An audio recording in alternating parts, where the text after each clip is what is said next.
Ya, pemirsa, sebuah helikopter milik Badan Nasional Penanggulangan Bencana atau BNPB mendarat darurat di lapangan sepak bola Kabupaten Muaro Jambi, Jambi.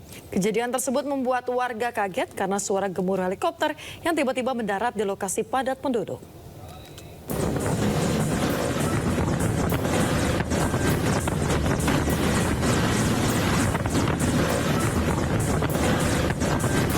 Sebuah helikopter dari Badan Nasional Penanggulangan Bencana atau BNPB terpaksa mendarat darurat di lapangan sepak bola di Kelurahan Sengeti, Kecamatan Sakarnan, Kabupaten Muaro Jambi, Provinsi Jambi. Disinyalir pendaratan darurat akibat hujan deras dan angin kencang yang melanda sebagian besar wilayah Provinsi Jambi pada Jumat sore. Kejadian ini pun membuat warga sempat kaget serta berhamburan keluar rumah karena mendengar suara gemuruh dan terlihat helikopter yang berputar-putar di atas permukiman padat penduduk. Pendaratan darurat ini sukses dilakukan dan 3 orang kru yang terdiri dari pilot, co-pilot, dan teknisi selamat. Tadi terdengar suara, terus mutar-mutar kan, pas mutar-mutar berhenti. Yo kami di sini agak kayak ketakutan kan, takut dia jatuh apa cuman, tahu-tahu memang kendala cuaca. Ya, tadi di 14.30 kita mendapatkan informasi bahwasanya ada pendaratan darurat pesawat heli dari BNPB di lapangan bola kaki Sengeti. Pendaratan dikarenakan cuaca yang buruk di Bandara Sultan Taha. Mendarat di sini kira-kira 1 jam kurang lebih. Namun kita tadi sudah memberikan polis lain untuk perimeter pengamanan daripada pesawat ini agar masyarakat tidak mendekat seperti itu. Setelah 1 jam dan cuaca kembali normal, helikopter ini pun kembali melakukan penerbangan untuk menuju tujuan awal, yaitu Bandara Sultan Toha di Kota Jambi. Di Kabupaten Muaro Jambi, Provinsi Jambi, Haisun Hafiz, iNews melaporkan. Pemirsa, sebuah jembatan gantung yang tengah dilintasi belasan siswa sekolah dasar tiba-tiba putus. Akibat dari insiden tersebut, sejumlah siswa terjatuh dan tertimpa lantai jembatan sehingga harus dilarikan ke puskesmas. Jembatan gantung yang menghubungkan Dusun Minanga dengan Desa Tadisi, Kecamatan Sumarorong, Mamasa, Sulawesi Barat, tiba-tiba putus dan terbalik saat sejumlah bocah SD menyeberang untuk pulang sekolah. Menyelamatkan anak-anak SD. Akibatnya sejumlah anak kaget dan menangis kesakitan, sementara beberapa di antaranya harus dilarikan ke puskesmas setempat lantaran tertimpa lantai jembatan yang terbuat dari kayu.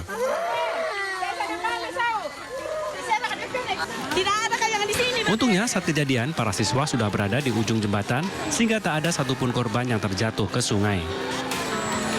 Menurut warga, jembatan gantung ini merupakan satu-satunya akses penghubung Dusun Minanga menuju Desa Tadisi atau sebaliknya. Oleh karenanya, warga dan juga para siswa setiap saat akan melewati jembatan tersebut untuk melakukan aktivitas mereka, termasuk para petani yang membawa hasil pertanian mereka untuk dijual ke kota. Terkait insiden ini, warga berharap pemerintah atau dinas terkait bisa segera memperbaiki atau membangun jembatan baru agar aktivitas warga bisa kembali normal.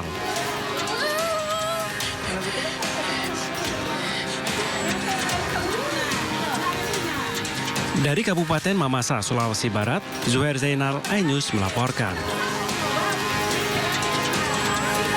Ke informasi selanjutnya, akibat terlilit utang pinjol, seorang aparatur sipil negara atau ASN di Pasuruan, Jawa Timur nekat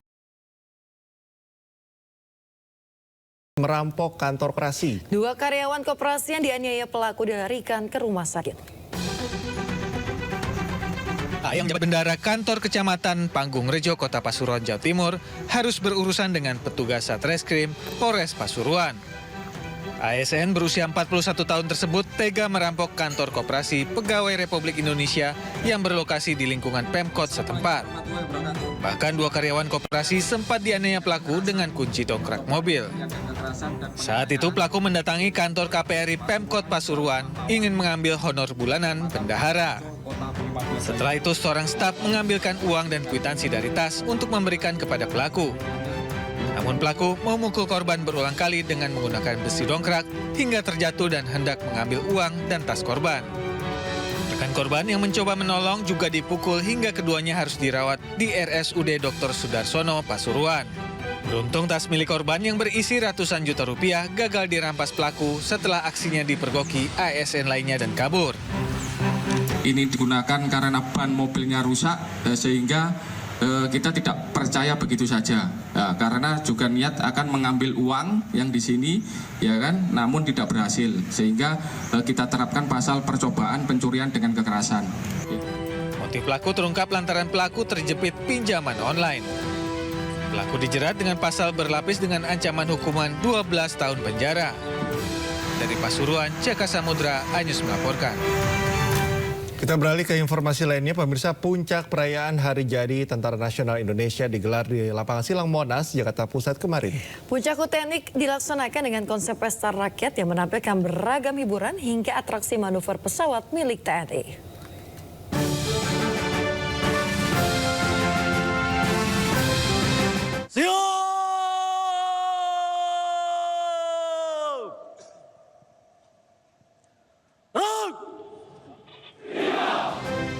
Puncak perayaan HUT ke-79 TNI digelar di lapangan Silang Monas, Jakarta Pusat. HUT TNI diawali dengan upacara yang dipimpin langsung oleh Presiden Joko Widodo. Selain upacara, ada pemberian tanda kehormatan dari TNI dan parade alutsista berkeliling jalan protokol Jakarta. Untuk memeriahkan puncak HUT TNI, ribuan prajurit dari 3 matra serta kendaraan tempur dikerahkan. Inilah dia, Aero Formation Raja Wali Laut. Puncak HUT TNI ke-79 ini dilaksanakan dengan konsep pesta rakyat, di mana masyarakat Indonesia bisa datang untuk menyaksikan beragam penampilan. Di antaranya demo Jupiter Aerobatic Team oleh 6 pesawat KT-18 TNI Angkatan Udara. Kemudian demo drone pump dan teatrikal oleh Satuan Kopassus, demo berkuda, demo bela diri taktis, demo terjun payung, serta defile pasukan dan alutsista. Selain aksi-atraksi manuver, masyarakat nantinya dihibur dengan konser musik yang menampilkan band ternama Indonesia. Tim Liputan iNews melaporkan.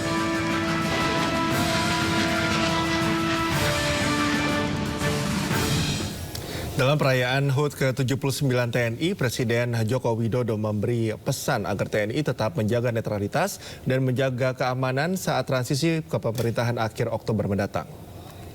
Terakhir, ke depan kita akan menghadapi 2 event besar di 20 Oktober ini. Transisi kepemimpinan nasional, pelantikan Presiden dan Wakil Presiden terpilih.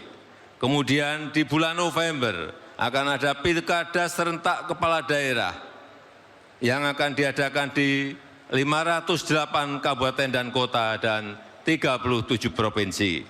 Sehingga saya minta jaga betul stabilitas, dukung penuh transisi pemerintahan, pastikan proses transisi berjalan dengan baik dan lancar. Jangan sampai ada riak yang berpotensi mengganggu keamanan negara.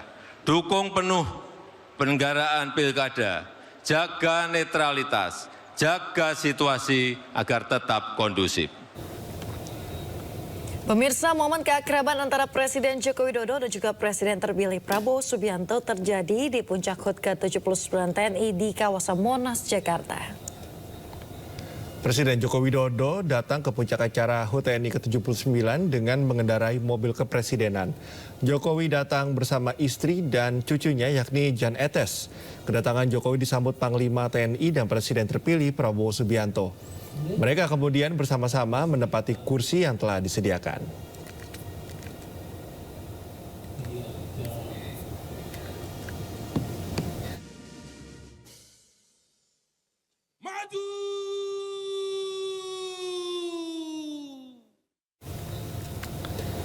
Tak hanya di Jakarta, kemeriahan HUT ke-79 TNI juga menarik perhatian warga di berbagai daerah. Ya, di Bandung, Jawa Barat, pemirsa, warga diajak naik ke dalam pesawat Hercules. Sementara di Palembang, Sumatera Selatan, warga antusias turun ke jalan untuk menyaksikan parade alutsista.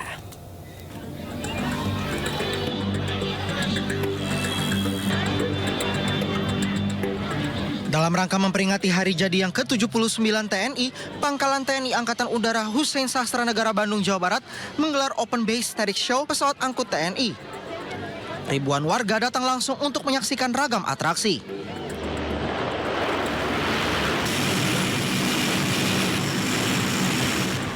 Warga diperbolehkan masuk ke dalam pesawat untuk melihat langsung suasana dalam pesawat yang dipamerkan, termasuk berfoto bersama pilot dan kru. Kegiatan ini bertujuan untuk mengedukasi sekaligus menumbuhkan minat generasi muda terhadap dunia kedirgantaraan. Liburan ya, terus kan biar bisa lebih positif kegiatannya, jadi bawa anak-anak untuk lihat ada apa sih di lingkungan Hussein Sastra Negara gitu kan. Ternyata di sini banyak yang bisa dilihat, ada pesawat-pesawat TNI, terus juga anak-anak senang lihat ada pemadam gitu. Tidak hanya di Bandung, warga juga tumpah ruah memadati Jalan Sudirman, Palembang, Sumatera Selatan. Anak-anak dan dewasa antusias menyaksikan pawai dan pameran alutsista yang digelar Kodam 2 Sriwijaya. Kehadiran dan kecanggihan alutsista TNI ini mencuri perhatian warga.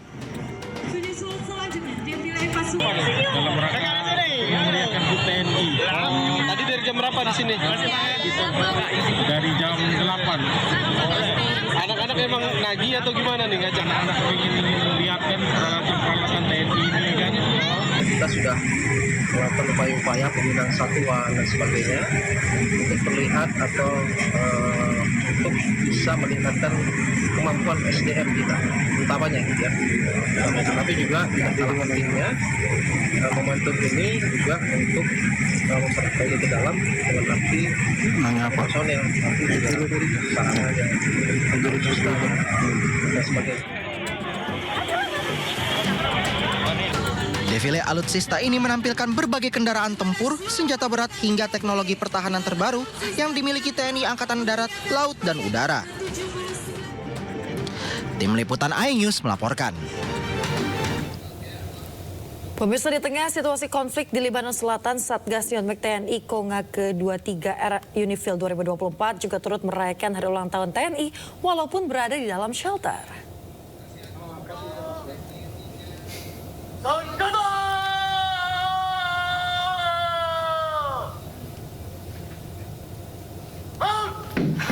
Di tengah keterbatasan, para prajurit Garuda tetap bersemangat dan bangga bisa merayakan HUT ke-79 TNI.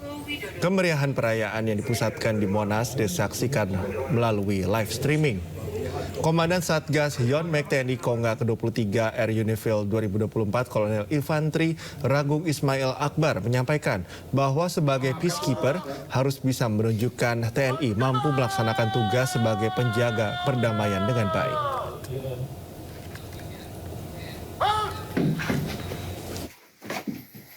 Presiden Republik Indonesia. Puncak hari ulang tahun ke-79 TNI di Monumen Nasional Jakarta mengundang antusias warga. Hal ini pun berdampak ke lalu lintas dan juga kepadatan di sejumlah stasiun komuter lain.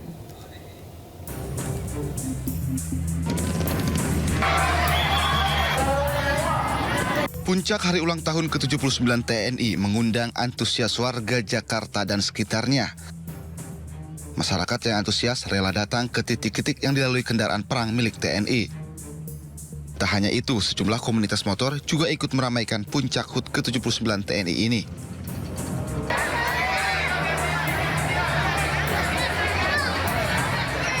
Selain di kawasan Monas yang menjadi pusat acara, Stasiun Manggarai juga dipadati warga yang hendak menuju kawasan Monas dan sekitarnya.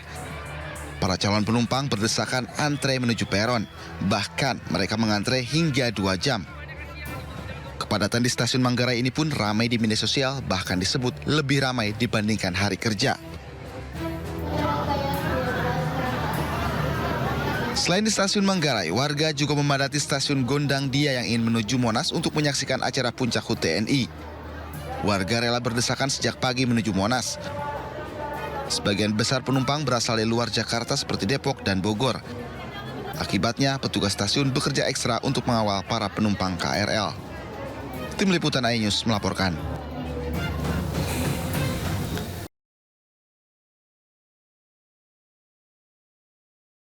Pemirsa, warga antusias turun ke jalan dan mengaku terhibur dengan parade alutsista yang berkeliling kota Jakarta. Sejumlah warga bahkan ikut menaiki kendaraan taktis sambil memanjatkan doa dan harapan untuk TNI. Ya, pemirsa, saat ini saya sedang menjajal salah satu alutsista milik TNI, yakni Pindad Anoa nomor 2. Dan ini sangat amat berbahagia sekali karena tidak orang sembarang bisa menjajal mobil ini, namun khususnya untuk perayaan HUT TNI ke-79 ini merupakan momen yang bagus bagi masyarakat untuk melihat apa saja alutsista yang tersedia dari pihak TNI, termasuk PT Pindad Anoa kedua pada kali ini saya naiki.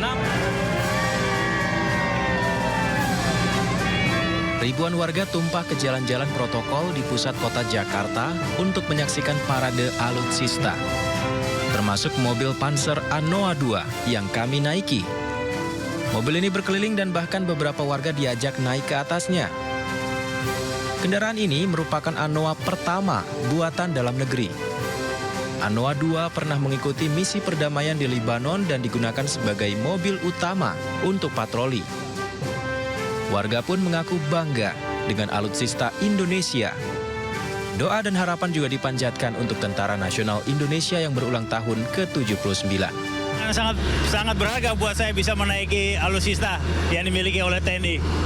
Baik, harapan saya ke depannya TNI semakin solid, semakin dicintai rakyat, dan menjaga negara kesatuan Republik Indonesia. Dan ditingkatkan kembali alutsistanya. Anoa 2 buatan Pindad ini memiliki kapasitas pasukan hingga 12 orang, termasuk 4 awak yang akan mengendarai mobil kali ini. Dan mobil ini spesial karena bisa menjadi perwakilan Indonesia untuk menjaga misi perdamaian dunia di beberapa negara seperti di Lebanon dan juga Kongo. Dan tentunya spesial dalam pameran alutsista pada kali ini, tentunya diharapkan HUT TNI ke-79 bisa semakin jaya dan juga bisa mengharumkan nama bangsa dan juga menjaga negeri Nusantara Republik Indonesia tercinta. Dari Jakarta, Syahreza Zanski bersama juru kamera Muhammad Khairuddin, iNews melaporkan. Anda kembali di Sindo Today pemirsa. Dewan Perwakilan Rakyat berencana menambah jumlah komisi di DPR RI. Ya, namun demikian menurut Wakil Ketua DPR RI, hal tersebut masih menunggu pengumuman nomenklatur kementerian di pemerintahan Prabowo Gibran.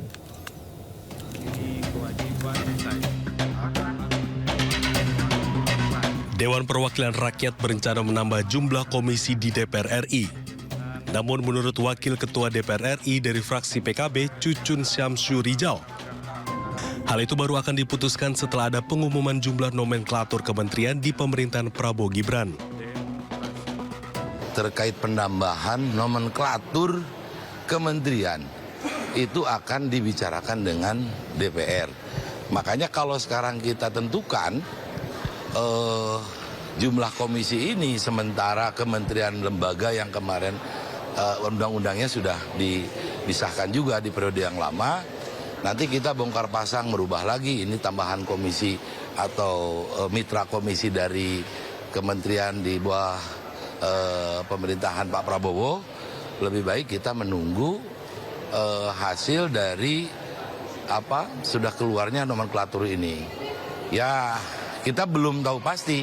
Yang pasti dengar-dengar tanggal 10, paling lambat tanggal 14 sudah bisa disinkronkan dengan AKD yang ada di DPR. Setelah itu, Wakil Ketua DPR dari fraksi Gerindra, Sufmi Dasko Ahmad menyebut pihaknya tengah mempertimbangkan menambah jumlah komisi menjadi 12 atau 13. Justru antara 12 atau 13 itu kan kita sendiri menunggu jumlahnya berapa. Kalau jumlahnya mungkin ada sekitar 5 atau 6, itu cukup satu komisi penambahnya gitu loh kira-kira. Kalau kemudian dia lebih dari itu berarti harus 2 komisi. Ditambah memang komisi-komisi yang ada sekarang tidak proporsional juga gitu loh jumlahnya. Ada yang agak banyak, ada yang kemudian lebih sedikit. Isu penambahan jumlah komisi mencuat seiring dengan rencana perubahan komposisi kementerian di bawah Presiden terpilih Prabowo Subianto. Prabowo diisukan akan menambah jumlah kementerian, jumlah yang beredar sebanyak 44 kementerian. Pemirsa, Sekjen DPR RI Indra Iskandar berbicara mengenai nominal jumlah tunjangan untuk menggantikan rumah dinas yang diterima anggota Dewan. Indra menyebut penentuan tunjangan itu akan diambil berdasarkan kisaran harga sewa rumah di kawasan Senayan, Jakarta. Tetapi secara ekonomis memang rumah dinas tersebut kalau itu dipertahankan memang banyak sekali biaya pemeliharaan yang harus dikeluarkan untuk sebuah rumah yang layak dihuni gitu ya, karena mengingat usianya. Nah lalu berkaitan dengan pertanyaan-pertanyaan berapa sih besaran yang akan diberikan kepada Dewan. Kami dari tim Biro Perencanaan di bawah Deputi Administrasi masih mengidentifikasi besaran-besaran rumah di seputaran Senayan, Semanggi, sampai dengan daerah Kebayoran, bahkan juga di beberapa tempat titik di Jabotabek, itu sebenarnya tingkat idealnya berapa? Karena kami tidak ingin berpikir bahwa tingkat yang paling maksimal mahal atau justru yang paling rendah. Kita ingin yang paling realistis, rumah hunian yang sangat layak dengan 3 kamar itu rate-nya berapa. Nanti kami bekerja bersama dengan appraisal, kami akan lihat besaran ideal yang akan diberikan kepada Dewan. Kita ke informasi lain, pemirsa. Menteri Perdagangan Zulkifli Hasan buka suara terkait Indonesia yang mengalami deflasi selama 5 bulan beruntun. Zulhas menegaskan deflasi yang terjadi dalam 5 bulan beruntun bukan karena penurunan daya beli masyarakat. Menteri Perdagangan Zulkifli Hasan menegaskan deflasi yang terjadi selama 5 bulan secara beruntun bukan karena penurunan daya beli masyarakat, melainkan terjadi peningkatan pasokan di pasar namun permintaan masyarakat stabil. Menurutnya, jika terjadi inflasi, pemerintah akan lebih mudah mengintervensi harga di pasar. Zulhas mengaku penanganan deflasi akan lebih sulit dibandingkan inflasi. Zulhas menambahkan, saat ini memang ada beberapa kebutuhan pokok di pasaran yang harganya terlalu murah, mulai dari cabai, bawang hingga telur. Masalah harga yang kemurahan ini belum ada jalan keluarnya. Nah, kalau murah ini kan kita belum ada jalan untuk membantunya kan, belum ada seperti cabai, bawang murah sekali ya, termasuk kita juga. Nah, apakah itu terkait dengan daya beli? Saya kira kalau saya kira untuk pasar memang yang nampak itu karena peralihan musim dulu ya, dulu kan hujan, habis itu enggak gitu. Berdasarkan data Badan Pusat Statistik, pada September 2024 kembali terjadi deflasi sebesar 0,12% secara bulanan. Ini merupakan deflasi berturut-turut dalam 5 bulan terakhir. BPS juga mencatat secara tahunan terjadi inflasi sebesar 1,84%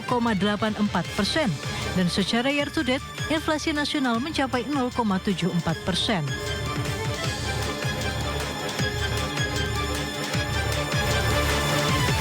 Pemirsa, pemerintah melalui Badan Pengelola Tabungan Perumahan Rakyat atau BP Tapera menegaskan bahwa Tapera bukanlah iuran melainkan tabungan. Ya, untuk itu Komisioner BP Tapera meminta masyarakat tidak perlu khawatir uangnya akan hilang. Komisioner BP Tapera Heru Pudionugroho menjamin bahwa uang potongan dari gaji karyawan untuk tabungan perumahan rakyat tidak akan hilang. Pasalnya potongan ini merupakan tabungan, bukan iuran. Heru menegaskan dana yang terkumpul melalui skema Tapera nantinya dapat dimanfaatkan sendiri oleh para peserta. Ia pun menyebut bahwa kehebohan Tapera disebabkan karena minimnya sosialisasi. BP Tapera menyadari bahwa sosialisasi untuk memahamkan masyarakat masih menjadi tugas besar bagi BP Tapera. Menurutnya perlu upaya keras supaya Tapera bisa disosialisasikan secara masif yang pada akhirnya masyarakat bisa lebih mengerti konsepsi Tapera.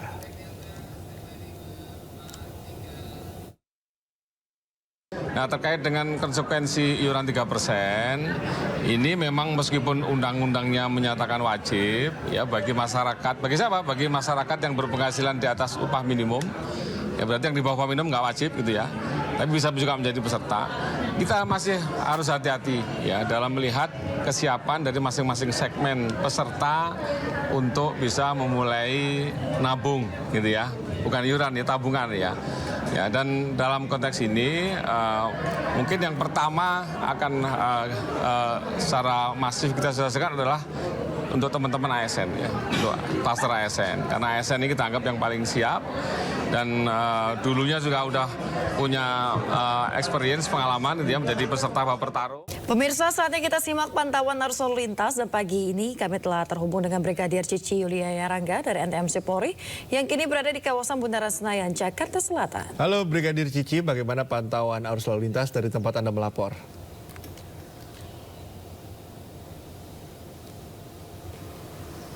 Terima kasih Yasmin juga Cikal dan pemirsa menemani akhir pekan Anda kali ini. Mari kita melihat bagaimana perkembangan arus lalu lintas di sekitaran Patung Senayan yang memang terbilang cukup lancar dan juga perlu kami informasikan bahwa pada hari ini juga untuk kendaraan sendiri hanya diperbolehkan melintas dari arah Jalan Patimura yang nantinya akan menuju ke arah Kebayoran Lama dikarenakan memang seperti kita ketahui bahwa sedang diberlakukan beberapa pengalihan arus yang mana terlihat saat ini jalur menuju ke arah Sudirman maupun Gatot Subroto ditutup, begitupun yang akan menuju ke arah Blok M. Kendaraan-kendaraan saat ini yang melintas Patung Pemuda Senayan juga terlihat masih dalam keadaan relatif lancar, hanya dilintasi oleh busway menggunakan jalur busway dan juga perlu kami informasikan bahwa memang pelaksanaan hari bebas kendaraan bermotor ini dilakukan di sepanjang jalur Sudirman sampai dengan Jalan Tamrin dan juga terlihat banyaknya aktivitas masyarakat yang melaksanakan olahraga baik jogging maupun bersepeda. Untuk itu dihimbau bagi para pengendara dari arah Jalan Patimura yang nantinya akan menuju ke arah Kebayoran Lama untuk tetap berhati-hati mengantisipasi banyaknya masyarakat yang melaksanakan olahraga pagi pada sekitaran kawasan Patung Senayan. Dan perlu kami informasikan juga bahwa hari bebas kendaraan bermotor ini dilaksanakan dari pukul 6 pagi sampai dengan pukul 11 siang. Untuk itu bagi para pengendara yang nantinya akan melintasi sekitaran kawasan Patung Senayan untuk mengikuti bagaimana arahan dari para petugas kami baik dari Ditlantas Polda Metro Jaya, Dinas Perhubungan ataupun dari rekan-rekan Satpol PP sendiri. Dan juga bagi para pengendara yang melintasi kawasan ini dihimbau untuk tetap bersabar mematuhi rambu lalu lintas, terkhususnya bagi para pengendara yang diperbolehkan melintas dari Jalan Patimura yang nantinya akan menuju ke arah Kebayoran Lama sendiri. Dan pemirsa, perlu kami informasikan juga berdasarkan data RSMS Korlantas Polri yang kami terima selama 1x24 jam, tercatat sudah terjadi sebanyak 223 kasus laka lantas dengan rincian 19 meninggal dunia, 28 luka berat, dan 302 luka ringan. Dari 223 kasus laka lantas tersebut, 52% terjadi karena tidak menjaga jarak aman dan kecerobohan pengemudi.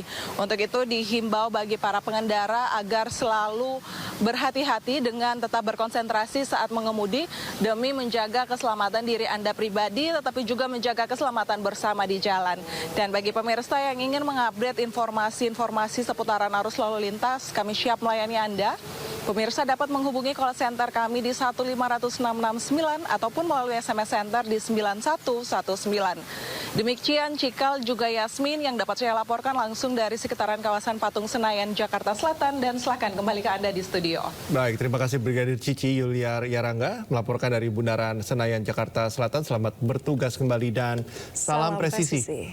Kita ke informasi berikutnya, pemirsa. 2 nama kader PDIP disebut-sebut akan masuk ke dalam kabinet Prabowo Gibran. Hingga kini Ketua DPP PD Perjuangan Puan Maharani belum mengkonfirmasi hal tersebut.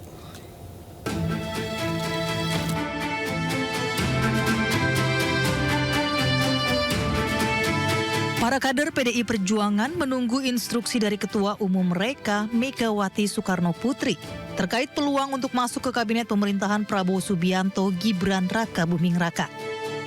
Sementara itu, ada 2 nama kader PDIP yang digadang-gadang akan masuk ke dalam kabinet Prabowo, yaitu Abdullah Azwar Anas yang saat ini menjabat Menteri Pendayagunaan Aparatur Negara dan Reformasi Birokrasi, dan Oli Dondo Kambe yang kini menjabat sebagai Gubernur Sulawesi Utara. Ketua DPP PDI Perjuangan Puan Maharani tak menanggapi informasi ini dan meminta publik menunggu pertemuan Prabowo dan Ketua Umum PDI Perjuangan Megawati Soekarno Putri terlaksana.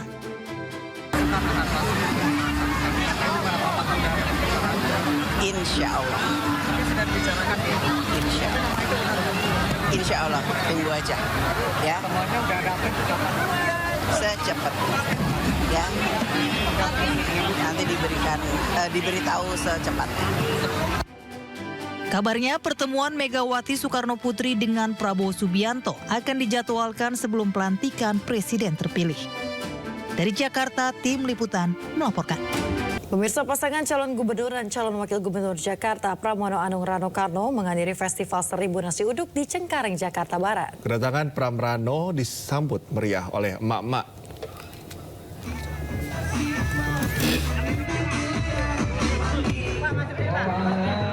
Pramono Anung Rano Karno mendapat sambutan antusias dari emak-emak saat hadir di Festival 1000 Nasi Uduk di Cengkareng, Jakarta Barat hari ini. Pram Rano hadir di Festival 1000 Nasi Uduk guna memberikan dukungan pada acara yang melestarikan makanan khas Betawi. Usai acara, Pramono mengaku akan membungkus nasi uduk untuk dimakan di mobilnya. Itu festival nasi uduk 1000 orang. Menurut saya luar biasa dan tadi acaranya cukup baik. Karena saya nggak sempat makan, saya minta dibawain satu ditaruh di mobil saya. Saya akan makan di mobil. Dan mudah-mudahan rasanya seperti yang saya harapkan.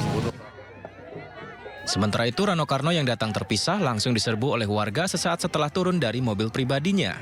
Rano Karno menyatakan tidak ada persiapan khusus jelang debat Pilkada Jakarta nanti dan tidak akan membawa opletnya.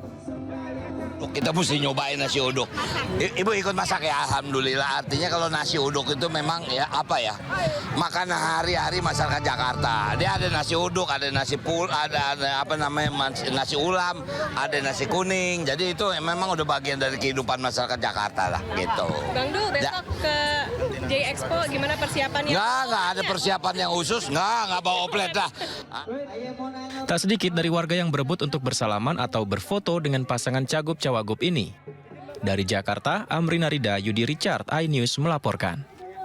Pemirsa, Cagup-Cawagup Jakarta Ridwan Kamil dan Suswono menghadiri peresmian gedung DPD Gerindra Jakarta. Paslon nomor urut 1 ini berharap Gerindra sebagai motor utama dalam Koalisi Indonesia Maju bisa memenangkannya dalam Pilkada Jakarta 2024.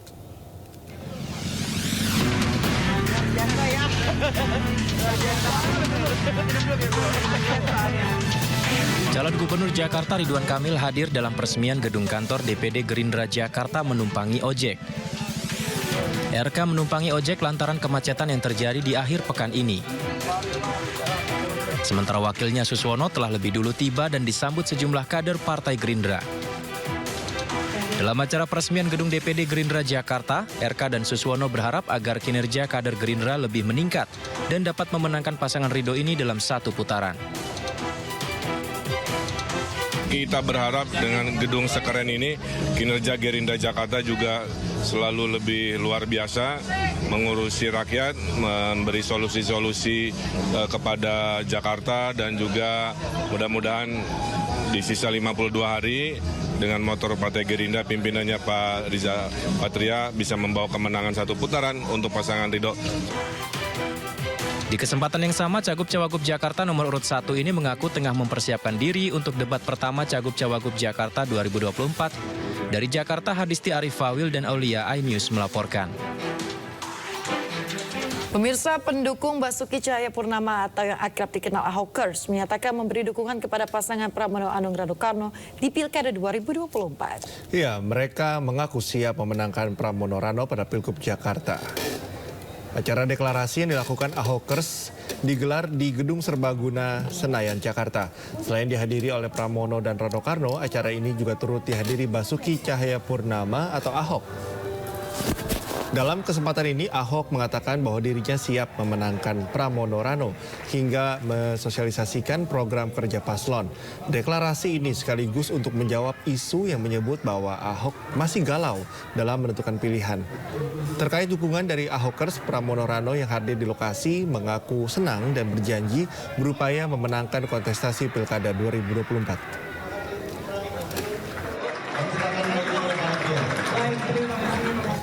Pemirsa, debat perdana Pilkada Jakarta digelar hari ini di Expo Kemayoran, Jakarta Pusat. Masing-masing paslon yang ikut berkompetisi pun mulai bersiap hadapi debat.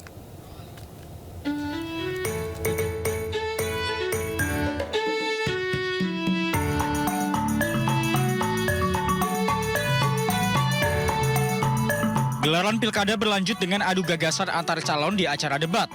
Debat Pilkada Jakarta akan digelar pada 6 Oktober 2024. Debat akan diikuti oleh ketiga calon gubernur dan wakil gubernur kota Jakarta.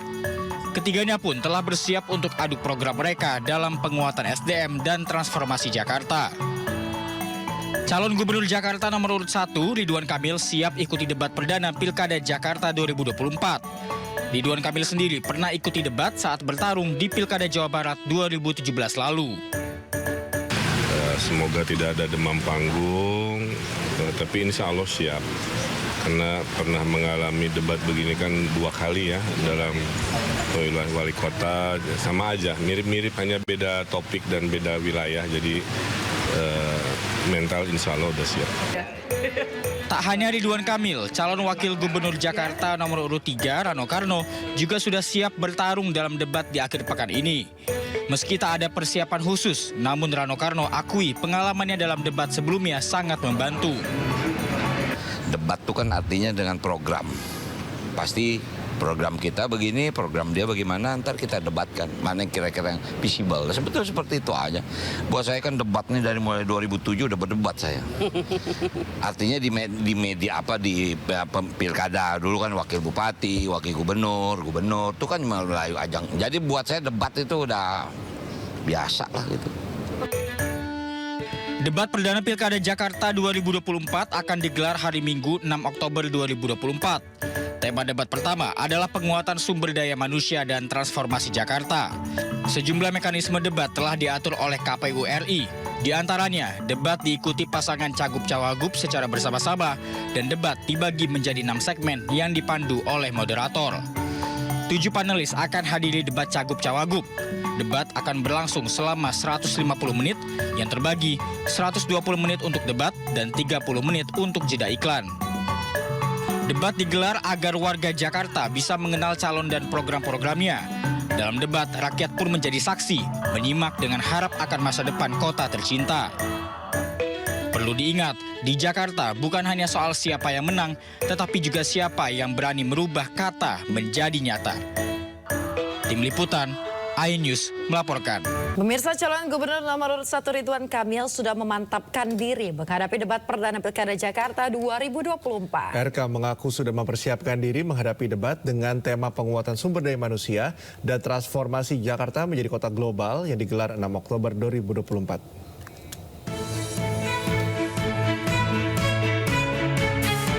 Calon Gubernur nomor urut 1 Ridwan Kamil sebut sudah mantap hadapi debat perdana Pilkada Jakarta yang akan diselenggarakan di J-Expo Kemayoran, Jakarta Pusat pada 6 Oktober 2024 mendatang. Ridwan Kamil merasa sangat percaya diri dengan tema debat pertama yaitu penguatan sumber daya manusia dan transformasi Jakarta menjadi kota global.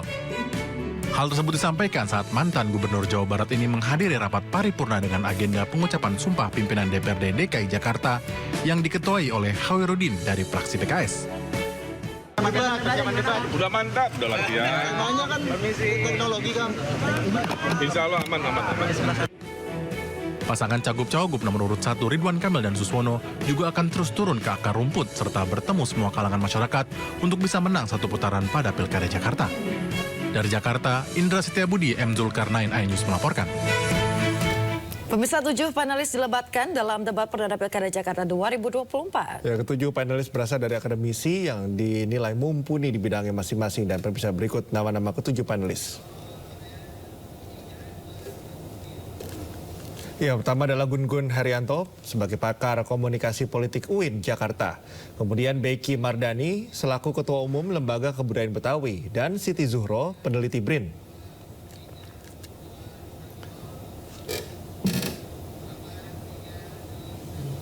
Berikutnya Nurlia Nurdin selaku Direktur Politeknik Setialan Jakarta. Kemudian Aslanul Minan sebagai pakar hukum Unisia Jakarta.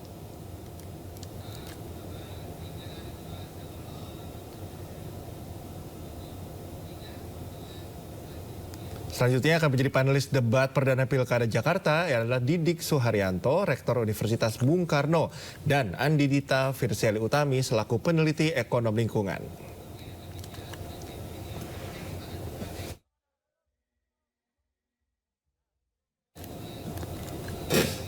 Pemirsa, kampanye Pilkada 2024 semakin menarik. Ya, para jawara yang berlaga harus berjuang merebut suara Gen Z dan milenial.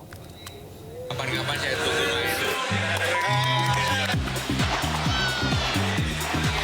Hari ini saya... Calon Gubernur nomor urut 3 Pramono Anung kerap membagikan kegiatan sehari-harinya di medsos. Tidak hanya itu, Pramono juga kerap membagikan pesan-pesan bagi Gen Z.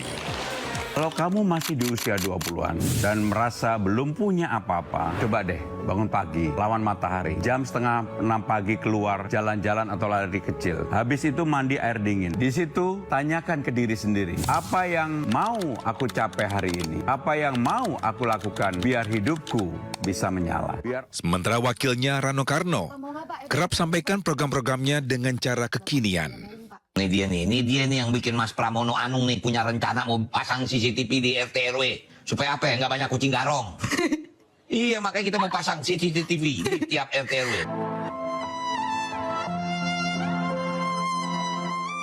Tidak hanya itu, Bang Do juga kerap bagikan momen saat temui warga.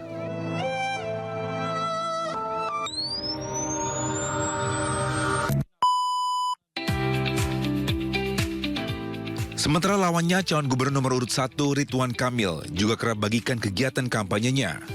Video yang ditampilkan di medsosnya juga menggunakan gaya kekinian. Dari Twitter pergi ke tanah ini, ada copet dipukulin di Ciawi. Ada jauh-jauh datang ke sini untuk nonton Sanggar Opet Pelestari Budaya Betawi. Tak lupa RK bagi pantun setiap bertemu dengan warga. Momen ini pun dibagikan di media sosial miliknya.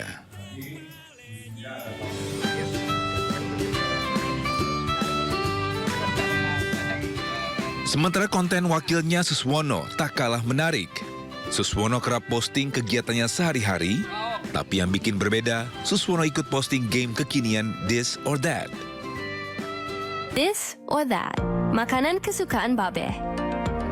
Babe lebih suka soto Betawi atau nasi uduk? Soto Betawi. Soto Betawi atau laksa? Soto Betawi. Soto Betawi atau asinan Betawi, Be? Soto Betawi.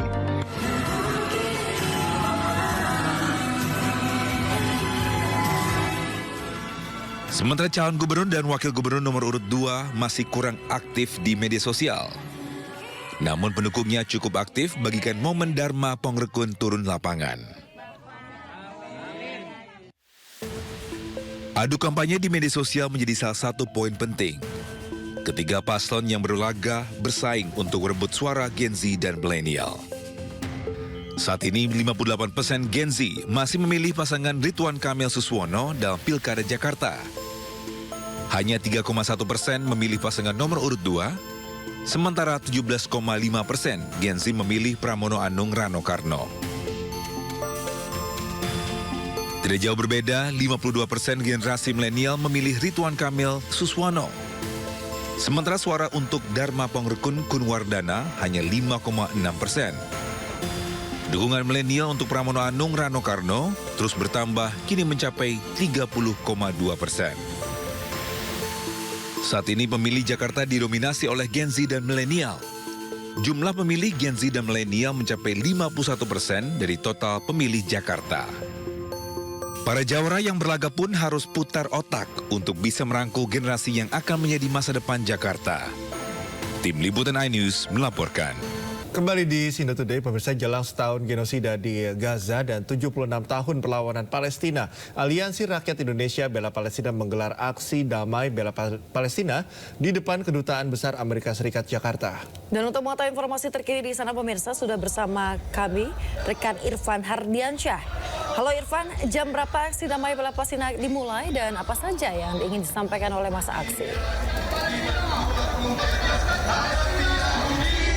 Ya, baik, terima kasih Yasmin dan juga pemirsa. Aliansi Rakyat Indonesia Bela Palestina atau ARI BP ini kembali menggelar aksi damai yang bertajuk dengan aksi untuk Palestina Merdeka di kawasan di depan kantor Kedutaan Besar Amerika Serikat Jalan Medan Merdeka Selatan.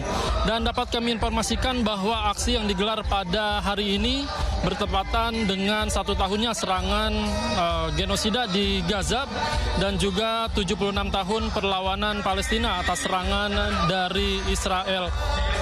Dan jika kami dapat ulas kembali, pada tanggal 7 Oktober 2023, pasukan Hamas menyerang Israel, namun di tanggal yang sama ini Israel membalas serangan Hamas yang menyebabkan korban jiwa dari tanggal 7 Oktober 2023 sampai dengan saat ini mencapai lebih dari 41.000 korban jiwa dan lebih dari 96.000 korban luka-luka. Dan ini tadi sebelumnya masa aksi menyampaikan orasi di kawasan Patung Kuda dan melanjutkan maksud kami melakukan long march ke depan kantor Kedutaan Besar Amerika Serikat. Dan alasan melakukan aksi di depan kantor Kedutaan Besar Amerika Serikat ini, Ketua MUI Bidang Hubungan Luar Negeri dan Kerjasama Internasional yakni Sudarnoto Abdul Hakim mengatakan bahwa kebrutalan Israel terhadap Palestina ini tak luput dari dukungan Amerika Serikat. Dan aksi ini dihadiri dari berbagai lapisan masyarakat, mulai dari tokoh agama, kemudian juga masyarakat umum, para selebritis, serta para pejabat negara. Dan saat ini ratusan ribu massa aksi ini sudah memadati di depan kantor Kedutaan Besar Amerika Serikat di kawasan Jalan Medan Merdeka Selatan. Terlihat ini di layar kaca Anda, pemirsa, banyak sekali poster dan juga bendera Palestina, kemudian juga bendera Indonesia ini berkibar di kawasan depan kantor Kedutaan Besar Amerika Serikat. Dan ada beberapa aspirasi yang disampaikan oleh para orator. Ini diantaranya mendesak PBB untuk menghukum Israel dan Amerika Serikat, kemudian pemboikotan produk-produk yang memang terafiliasi dengan Amerika Serikat. Dan satu poin yang ini dianggap penting oleh para orator ini yakni mendorong Presiden terpilih Prabowo Subianto agar dapat fokus memberi dukungan terhadap masyarakat Palestina dalam 100 hari kerja sebagai presiden usai nanti dilantik pada tanggal 20 Oktober mendatang. Dan dapat kami informasikan juga kepada Anda, Yasmin, Cikal, dan juga pemirsa, untuk rekayasa lalu lintas ini para petugas pengamanan sudah melakukan rekayasa lalu lintas, yakni yang mau mengarah ke arah Medan Merdeka Selatan ini diarahkan ke arah Medan Merdeka Timur untuk para pengguna jalan ini yang akan melakukan ataupun mengarah ke Harmoni, begitu Yasmin dan juga Cikal. Sementara demikian. Ya baik, terima kasih rekan Irfan Hardiansyah atas laporan Anda dari depan Kedutaan Besar Amerika Serikat. Selamat bertugas kembali dan sehat selalu.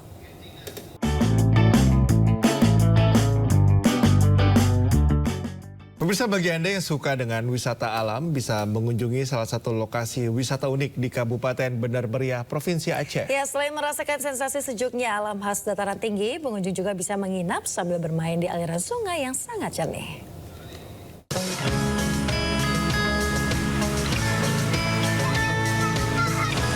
Sejuk dan alami ya, itulah kesan pertama saat berkunjung ke lokasi wisata yang berada di Desa Blangtampu, Kecamatan Bukit, Benar Meriah, Aceh.